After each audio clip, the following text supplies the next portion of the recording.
Bonjour à tous, l'Euroscar GT Challenge est de retour pour une nouvelle saison avec un meeting inaugural qui célèbre la 100e épreuve de son histoire. Et ce cap hautement symbolique ne pouvait être franchi ailleurs qu'à Magny-Cours, à l'endroit même où le championnat a vu le jour en 2003 sous l'impulsion de Christian Rossi. 24 voitures sont engagées sur cette manche d'ouverture, dont le format reste identique aux saisons précédentes, avec une séance de qualification de 30 minutes, puis 2 courses d'1 heure chacune, et un classement final établi au cumul de ces 2 courses. L'ensemble du paddock est ravi de retrouver les circuits après une longue trêve hivernale. Sentiment de plaisir tout d'abord, parce que avec la situation sanitaire, on n'était forcément pas sûr de faire de courses.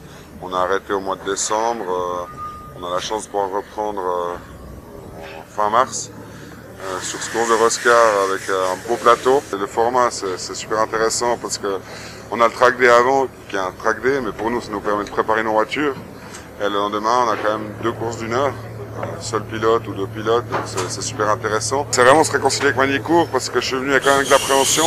Quand on subit un crash, où qu'il soit, on s'en souvient. J'ai pas roulé sur circuit depuis ce dernier crash. Donc le but c'est vraiment de finir la course, la voiture entière, si possible avec des bons résultats. C'était très long, on a eu une année 2020 vraiment calme. Pour 2021, on s'est dit il faut y aller, c'est sûr. On était vraiment calé sur 2 voitures. Là, il y a une semaine et demie, la 3e s'est validée, donc c'est encore mieux. On se fait un bon meeting sympa. Il faut que nous et tous nos concurrents arrivent au bout. Sur celle-ci, c'est le papa et ses 2 fils, donc c'est top. Et ça, c'est aussi normalement le Roscar se court à 2 pilotes. Mais nous, on n'est pas forcément là pour le championnat et on n'est pas là pour détruire le championnat des autres. Il va y avoir Mathieu, qui a l'habitude de rouler dessus, qui va faire la première course avec son frère. Et la deuxième course, ce sera Mathieu également, mais avec son papa. La première pole de la saison a été obtenue par la Renault RS01 de Franck Dezoteux pour le team AB Sport Auto. Pole en catégorie R1 pour la Porsche 991 Cup d'Olivier Favre et Yann Penlou pour le team 2B Automobile. Meilleur temps des R2, la Porsche 991 Cup de Thierry Serra et Marc Peraldi pour l'écurie Tinsault. L'Audi R8 LMS GT4 engagé par Saint-Éloque a signé la pole en catégorie R3 avec Roux Meyouas au volant. La catégorie R4 enfin a vu performer la BMW M6 GT3 de l'équipage père-fille composé d'Éric et Carla Debar. Carla qui s'appuie ce week-end sur les conseils de son coach Simon Gachet. Le premier départ de la saison du Roscar GT Challenge avec Franck Dezoteux en tête devant Marc Vechter, Olivier Favre et Alexis Berthet. Et Marc Vechter qui est sorti au château d'eau, double drapeau jaune et abandon prématuré pour le pilote suisse. Caméra embarquée avec Franck Dezoteux, dépassé par Olivier Favre, le nouveau leader. Favre et Dezoteux qui sont suivis de près par le leader des R1, Alexis Berthet, qui pilote une Ferrari 488 Challenge du team Classic and Modern Racing. Il est à présent embarqué avec Manu Collard et la Mercedes AMG GT de Racetivity, lui qui n'a pas pu prendre part à la séance de qualification et a été contraint de s'élancer depuis la dernière ligne. Le voilà déjà remonté à la 2e place, avec le meilleur tour en course à la clé. Et Manu Collard qui prend la tête à Adélaïde face à la RS01 de Franck Dezoteux.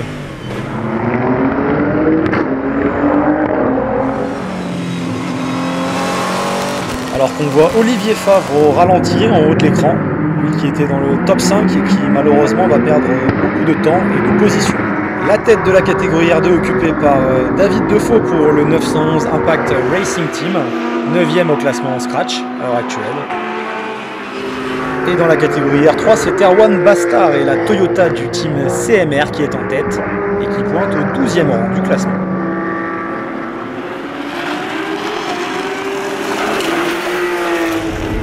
Collard enchaîne les records du tour et s'envole.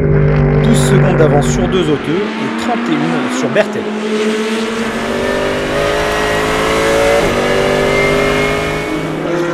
Victor Bedos est 4e devant Mathieu Pontet.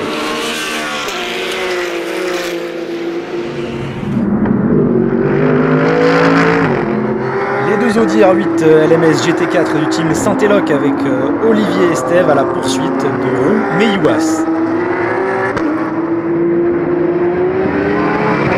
La vague d'arrêt au stand peut débuter avec Georges Cana et sa Porsche du 911 Impact Racing Team qui entre le premier. La RS01 de Franck Dezoteux s'arrête à son tour. Tout comme Frédéric Ancel, le directeur et fondateur de Porsche Lorient Racing, qui passe le volant à Pascal Gibon.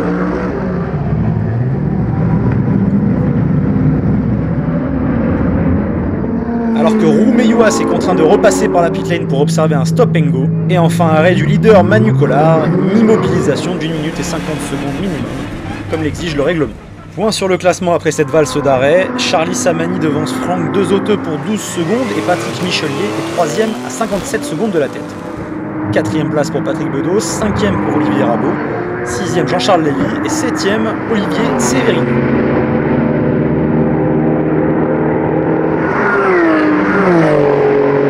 Alors que l'écart s'est réduit drastiquement entre Samani et Dezoteux.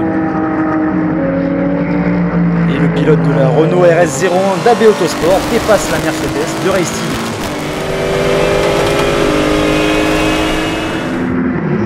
Après un contretemps en début de course, Olivier Favre tente de remonter, il est 13ème. Patrick Michelier est 3ème à 1 minute 22 de Dezoteux. Duel pour la 5ème place ici entre Olivier Séverini et Patrick Bedos. Et la Porsche du 911 Impact Racing Team a passé celle de Mougin Autosport. Bataille pour la 9ème place à présent entre Marc Peraldi du team Tinso, qui est par ailleurs 2ème de la catégorie R2, et qui a doublé Hervé Tremblay du team Porsche Lorient. La catégorie R3, Erwan Bastard avec la Toyota est toujours en tête, devant Cyril Saleil pour Saint-Éloque. Alors que Pascal Gibon de Porsche Lorient a dépassé Patrick Bedos pour la 6ème position. Et coup de tonnerre pour le 2ème de la course, Charly Samani qui plonge dans la voie des stands, casse de la boîte de vitesse. Que de malchance pour le duo de la Mercedes de Race TV Team. Et drapeau à damier pour Dezoteux. Patrick Michelier termine 2ème de cette première course et 1er de la catégorie R1. Jean-Charles Lévy passe la ligne d'arrivée 3ème et 1er de la catégorie R2. Une première course très animée donc avec Dezoteux qui devance les duos Michelier-Berthet et Lévy-Defoe. Olivier Séverini est 4ème, Pascal Gibon et Frédéric Ancel 5ème, Pascal et Mathieu Pontet 6ème, Marc Peraldi et Thierry Serra 7ème, Patrick et Victor Bedos 8ème. Léger avantage pour Franck Dezoteux à l'issue de cette course 1, mais il lui faudra encore confirmer lors de la course 2. On va essayer d'être un peu plus régulier. Maintenant, on va adapter vraiment les réglages pour que l'heure soit parfaite. Bon. On est très heureux d'être ici en Oscar. Ça nous permet de faire un bon entraînement.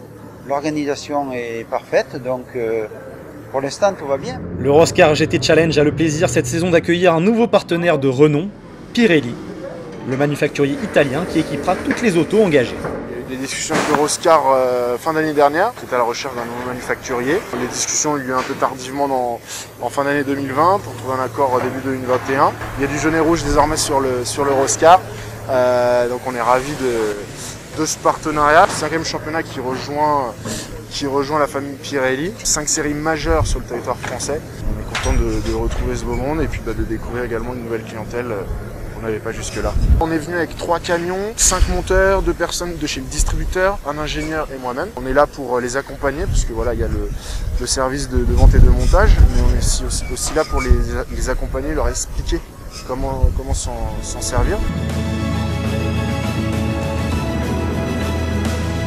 On passe à la seconde course et la Mercedes de Manu Collard et Charly Samani n'est malheureusement pas en mesure de prendre le départ, une réparation n'étant pas possible dans les temps. Il n'y a donc que 23 voitures au départ. Les positions d'arrivée de la première course déterminent la grille. Après les premiers tours de course, statu quo pour les 4 hommes de tête, Franck Dezoteux devant Alexis Berthet, David Defoe et Olivier Séverini.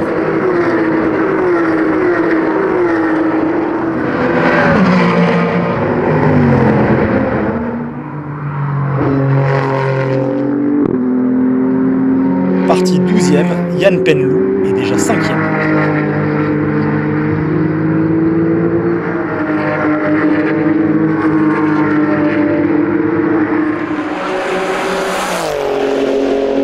Victor Bedos a tiré tout droit à Adélaïde, il était 7e et est contraint à l'abandon. Après sa mésaventure de la première course, Marc Vechter a entamé sa remontée, il pointe au 8e rang.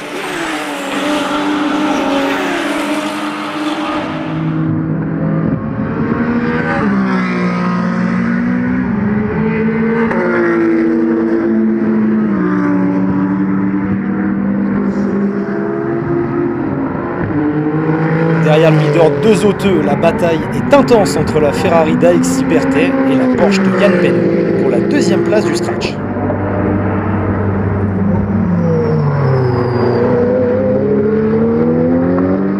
Marc Peraldi avec la Porsche du team Tinso est leader des R2 et 8e du scratch.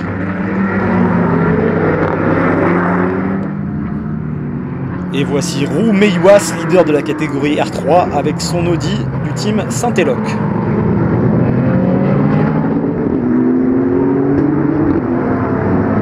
Abandon sur problème mécanique pour Gérard Derrien au volant de la Solution F C10.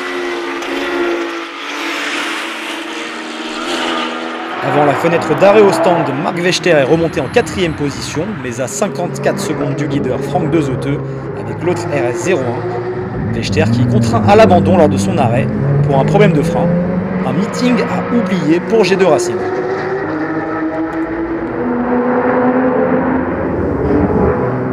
Franck Dezoteux conserve la tête de la course après son arrêt. Il devance Olivier Favre de 53 secondes. Patrick Michelier avec la Ferrari 488 Challenge de chez CMR et 3e à 3 secondes de Favre. Georges Cana a pris la tête du classement R2 avec la Porsche du 911 Impact Racing Team face à Thierry Serra. Thierry Serra que l'on retrouve en tête à queue, il était 3e des R2. Pendant ce temps, Jean-Charles Lévy a doublé Georges Cana pour la tête de la catégorie et se retrouve 5e du scratch.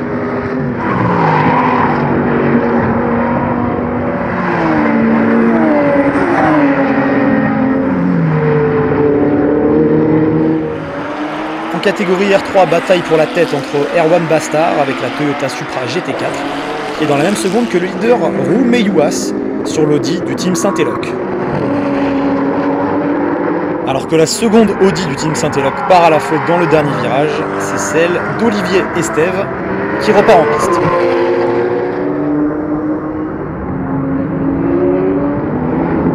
Drapeau à damier agité devant Franck Dezoteux qui s'impose à Manicourt avec sa RS01. Olivier Favre et Yann Penlou terminent 2e de cette deuxième course devant Alexis Berthet et Patrick Michelier.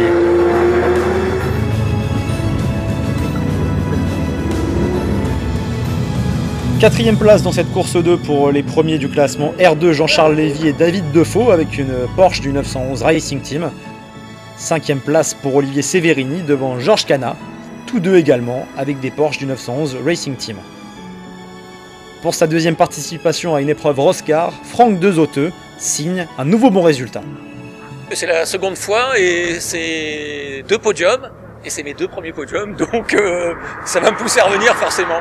Pôle ce matin, P1 course 1, P1 course 2. Un premier tour sur la course 1 qui était un peu difficile, mais ça a été week-end de rêve. Super team, super auto, RS01 faut le dire, super auto. Tout va bien. Place désormais à la remise des prix organisée à l'issue des 2 courses de la journée par Christian Rossi, Philippe Naniche et leur équipe. Avec la victoire dans le groupe R4 pour Carla et Eric Debar. Le podium de la catégorie R3, Erwan Bastard devant Roux Meyouas et Olivier Estève, Cyril Saleil. En R2, victoire de Jean-Charles Lévy et David Defoe devant Georges Cana et le duo Gabriel Pémé en Damien Roche. En R1, succès pour Alexis Berthet et Patrick Michelier devant Olivier Severini et l'équipage Ludovic Loll, Hervé Tremblay. En R0, Franck Dezoteux s'impose devant Lucas et Franck Robet et Olivier Rabot. Et enfin, vainqueur au scratch, Franck Dezoteux devant Alexis Berthet et Patrick Michelier et Jean-Charles Lévy et David Defoe. Prochain rendez-vous pour le Roscar GT Challenge les 9, 10 et 11 avril prochains sur le circuit de Dijon-Prenois.